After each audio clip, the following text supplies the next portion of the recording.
What if you could find the entire history of Western philosophy tucked inside a mystery novel? Well, that's the big idea behind the book we're jumping into today. A story that became a global sensation, not by giving answers, but by starting with two super simple but really profound questions. Okay, so picture this. You're almost 15, you get home from school, and there's this weird, unstamped letter in your mailbox. You open it up, and all that's inside is a little piece of paper with this one question. A little creepy, maybe? But you're definitely curious, right? And just as you're trying to wrap your head around that, another letter shows up.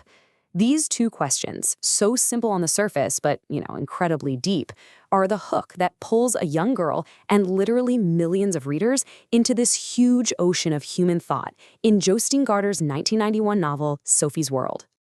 So you gotta ask, right? How do you take a subject that, let's be honest, can feel pretty intimidating, the history of philosophy, and make it not just something you can understand, but something that's actually thrilling?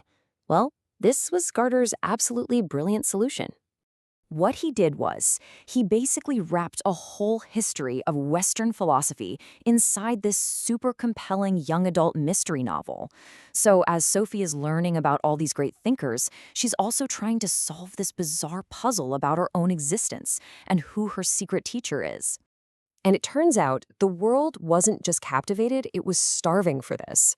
The book just exploded into this massive international bestseller.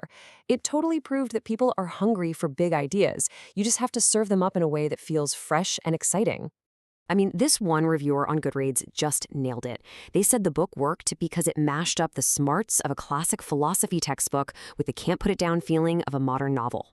So, when you have a hit that massive, it's pretty much guaranteed that other people are going to want to try and capture some of that magic and spin it into new forms. And that is exactly what happened. Over the next 3 decades, Sophie's big philosophical adventure was reimagined for the computer, for the big screen, and even for the pages of a comic book. Let's take a quick look at how each one of them tried to do it. All right, first up, we've got a video game from 1997 for PC and Mac. The whole idea was to turn the philosophy lessons into something you could actually interact with, with puzzles to solve and scenes you could click around and explore. And wow, the reception was, well, it was all over the place. As you can see from these quotes, some critics thought it was a delicious excursion, but others found it way too short, saying they had no desire to stay in the world for longer. It just goes to show how hard it is to turn deep thinking into fun gameplay. Okay. Fast forward just 2 years, and bam, Sophie's World hits the big screen in this really ambitious Norwegian film.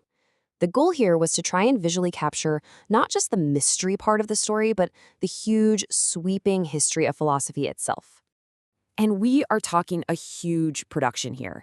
At the time it came out, that $10 million budget made it the most expensive film ever made in Norway. But here's where the story gets really interesting. Just look at this chart. Even with that massive $10 million budget, the movie only made a tiny fraction of that back in its own country. It's a pretty stark reminder of how incredibly difficult it is to turn a dense philosophical book into a blockbuster movie. So let's jump ahead to something more recent. In 2022, the story got a whole new life as a graphic novel.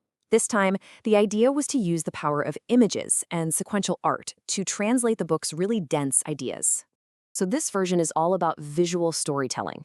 It breaks down these really complex thoughts into panels and dialogue bubbles, and it's designed to make the whole history of thought way more accessible to an even wider and younger audience, starting all the way back with the ancient Greeks. Okay, so we've seen Sophie's World as a book, a game, a film, and now a comic. So through all of these different versions, what's the one thing, the one core idea that keeps this story so relevant after more than 3 decades? For me, it all comes back to this one idea from the book itself, that all philosophy really starts with a sense of wonder. It's about refusing to just take the world for granted and never losing that childlike ability to be totally astonished that we even exist. It reminds me of what the great thinker Goethe once said. Understanding the history of these questions, this 3,000-year-long conversation we've been having, is absolutely essential to understanding ourselves in the world we're living in today. And Sophie's World is really just an invitation to join that conversation. So in the end, the real legacy of Sophie's World, in all its different forms, is that it pushes us to never stop asking those big questions. It's a reminder to always stay curious. So I'll just leave you with this. what's a question that's been making you wonder lately?